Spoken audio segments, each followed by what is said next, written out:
All right, guys, we've got some big updates from the world of tennis, and it's all about Novak Djokovic, Andy Murray, and what's next as the French Open is knocking at the door.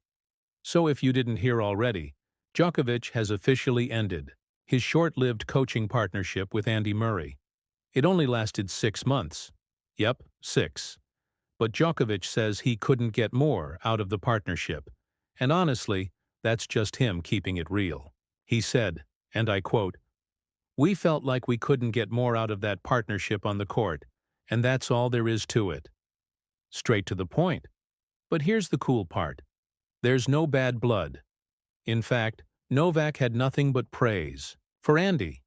He called Murray's tennis IQ brilliant, said he's got that rare champion's mindset, and really got to know him on a deeper level during their time working together. That's high praise coming from one legend to another. But now the focus is shifting back to the court. Djokovic is gearing up for Roland Garros. But guys, it hasn't exactly been smooth sailing in 2025. He's yet to win a match on clay this year. Yep, early exits in Monte Carlo and Madrid. Then he skipped the Italian Open completely. Not your typical Djokovic form, right? That's why he took a wild card into the Geneva Open. A final chance to build rhythm before the French Open kicks off this Sunday. And if he wins in Geneva, he'd become only the third man in the Open era to hit 100 ATP singles titles. That would be huge. Now here's something interesting. He's not in any rush to find a new coach. He said, "I'm not in need of a coach.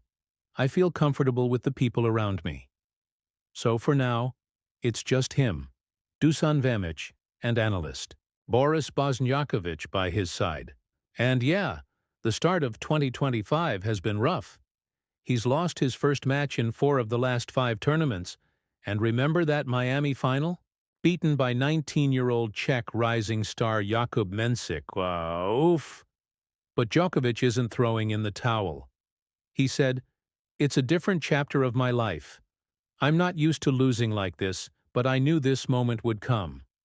That's some powerful self-awareness. He's got 24 Grand Slam titles, tied with Margaret Court, and if he wins this French Open, he'll finally break that tie and set the record at 25.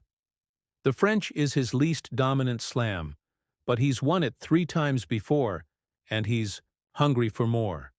Novak's got his eyes on the prize, and despite the setbacks, he's still all in. New coach? Maybe later. Right now, it's all about form, focus, and that 25th slam. What do you think? Can Djokovic turn it around in time for Roland Garros? Drop your thoughts in the comments, and don't forget to like and subscribe for more tennis updates. Thanks for watching, and we'll catch you next time on the court.